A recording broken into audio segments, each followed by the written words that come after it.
지난주부터 농장 인근에 있는 김치 공장에서 배추 찌꺼기들을 받아오고 있다. 물론 동물들의 건강을 위해 소금기가 전혀 없는 배추잎만 받아온다.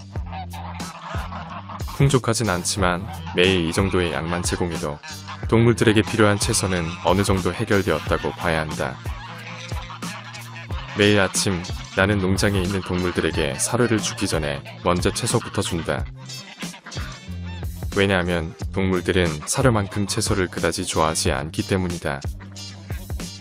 오랫동안 지켜본 결과 거위들과 닭들은 채소를 잘 먹는 데 반해 오리들은 채소를 즐기지 않는 것 같다.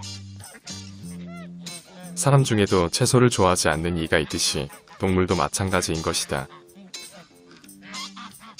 어떤 분들은 동물들이 사료를 많이 먹으면 건강해질 거라 생각하는데 결코 그렇지 않다. 만약에 사람도 몸에 좋은 성분이 풍부하고 맛도 좋은 콘프레이크만 하루 3kg 먹게 된다면 어떻게 될까? 공장에서 만든 사료 안에는 여러가지 영양소가 골고루 들어있지만 동물들은 건강을 위해 가공되지 않은 거친 식재료를 먹어야 한다. 게다가 사람들은 자신이 무엇을 먹을지 선택할 수 있지만 동물들은 주인이 주는 대로 먹을 수밖에 없다는 걸 늘 고려해야 한다. 만약에 내가 동물들에게 사료를 먼저 주고 채소를 나중에 주게 되면 아마도 동물들은 지금보다 채소를 덜 먹게 될 것이다. 그렇게 되면 동물들은 건강하게 오래 살지 못하게 될 것이고, 그리고 그건 내가 원하는 사육 방식이 아니다. 보는 바와 같이 대부분의 영리한 오리들은 채소를 먹으러 아예 오지를 않았다. 녀석들은 조금만 더 버티면 내가 사료를 준다는 사실을 아는 것이다. 그래서 때로는 아침에는 동물들에게 사료를 주지 말까도 생각한 적이 있다. 하지만 오리들 때문에 거위나 닭들이 피해를 보면 안 될 것 같아 그냥 이대로 계속해야 할 것 같다. 채소와 풀을 좋아하는 거위들은 한 마리도 빠짐없이 모두 모여 배춧잎을 먹어치운다. 다른 조류들에 비해 거위들의 수명이 40에서 50년 정도 되는 데에는 이런 채소류와 거친 음식들을 가리지 않고 먹어치우는 좋은 식성 때문이 아닐까. 식탐이 많은 거위들이 때로는 얄밉지만 뭐든지 잘 먹는 모습은 사랑스럽고 크리미처럼 의리가 있는 거위들은 대견하다. 병아리들에게 모이를 주기 위해 닭장으로 왔다. 그동안 포란하느라 고생한 암탉들과 갓 태어난 병아리들을 위해 지난 4일 동안 먹였던 계란 노른자는 오늘부터 먹이지 않는다. 이제 그냥 사료만 잘 먹어도 되기 때문이다. 얼마 전에 갈아둔 사료에 물을 조금 섞어서 병아리들에게 주게 되면 병아리들에게 수분 보충도 되고 또 사료의 낭비를 줄일 수 있다.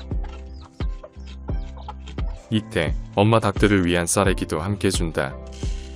아무래도 닭들은 가루보다 알갱이가 있는 사료를 훨씬 더 선호하기 때문이다. 병아리들은 처음 한 달 동안 잘 먹는 게 중요하기 때문에 매일 아침과 저녁에 새로운 사료를 제공한다. 먹다 남은 사료들은 다른 닭들에게 주면 되니 사료가 낭비될 일은 없다. 그리고 한참 성장해야 할 병아리들을 위해 하루 종일 전등을 켜놔야 한다. 추위에 약한 병아리들은 오랫동안 사료를 먹을 수 없기 때문에 엄마 닭의 품속에서 체온을 유지하며 자주 사료를 먹는다. 만약 전등을 켜놓지 않으면 어둠에 취약한 닭과 병아리들은 다음날 해가 뜰 때까지 사료를 먹지 못하게 될 것이다. 태어난 지 5일밖에 안 된 병아리들에게 벌써 날개깃이 생기기 시작했다. 그런데 노란색 병아리 2마리에 생긴 날개깃의 색깔과 모양은 엄마인 다니의 그것과 거의 유사하게 생겼다. 시도도 못한다고 하더니 노란색 병아리 2마리는 확실히 다니의 핏줄이 맞는 것 같다. 병아리들을 육아하는 암탉들의 모습을 보면 시간이 지날수록 어느 정도 체계가 잡히는 것 같다. 처음에는 병아리보다 자신이 우선이었던 초보엄마 다니는 계속해서 움직이며 병아리들을 주의 깊게 살피는 모습이 보인다.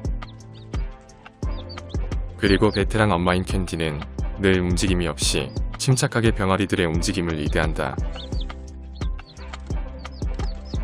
시간이 어느 정도 지나자 추위를 느낀 병아리 한 마리가 바닥으로 내려간다. 그러자 다니는 병아리들을 품을 수 있도록 곧바로 자세를 잡기 시작한다. 처음에는 아무것도 모르고 사료만 먹던 다니가 며칠 만에 요령을 터득한 것 같다. 아마도 캔디가 없이 혼자 육아를 하게 되어도 다니는 잘 해낼 수 있었을 것이다. 하지만 캔디와 함께 공동 육아를 하게 되면서 좀 더 병아리들을 잘 돌볼 수 있는 엄마 닭의 요령을 쉽게 터득했을 것이다. 이제 3마리의 병아리들은 캔디뿐만 아니라 다니의 품속으로도 잘 들어간다. 그동안 엄마 닭의 관점에서만 병아리들을 바라봤지만 병아리들의 관점에서 바라보니 이 모든 게 이해된다. 병아리들은 각인된 엄마를 찾는 게 아니라 자신들을 품어줄 준비가 된 엄마를 찾았던 것이다.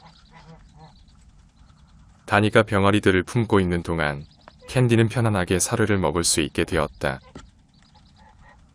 어쩌면 이 또한 캔디의 빅픽처에 포함된 계획일지도 모른다는 생각이 든다. 제리 가족은 늘 이렇게 자기들끼리만 따로 식사를 한다.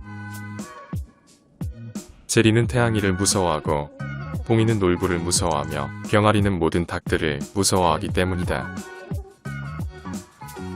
최고 약체들로만 구성된 제리 가족에겐 그들만의 안전한 공간이 필요했고 오히려 그 점이 그들에겐 도움이 된 것 같다.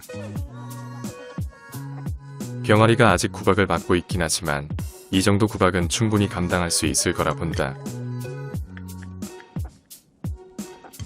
그런데 애석하게도 병아리는 수탉인 것 같다. 암탉이길 그렇게 바랬건만 세상 일이 마음먹은 대로 되지 않는다. 인간의 입장에서 알도 못 낳는 수탉은 화등에 도움이 안 되는 밥만 축내는 식충이 일뿐이다. 그러고 보니 이곳에 있는 3마리는 모두 식충이인 것 같다. 제리와 병아리는 수탉이라서 식충이고 봉이는 암탉이지만 알을 잘 낳지 않아서 식충이다. 키우기 전엔 잘 몰랐는데 백봉 오골개 품종은 연간 산란하는 알의 개수가 60개 미만일 만큼 알 구경하기가 너무 힘들다. 계란을 많이 먹기 위한 목적이라면 양계장에서 키우는 산란개가 최고인 듯하다. 햇볕이 따뜻한 오후가 되면 앵두는 이곳에서 여유롭게 선탠을 즐긴다. 앵두가 2020년 4월경에 태어났으니 이제 녀석의 나이도 3살이 다 되어가고 인간의 나이로 환산하면 20대 중반 정도가 되었다.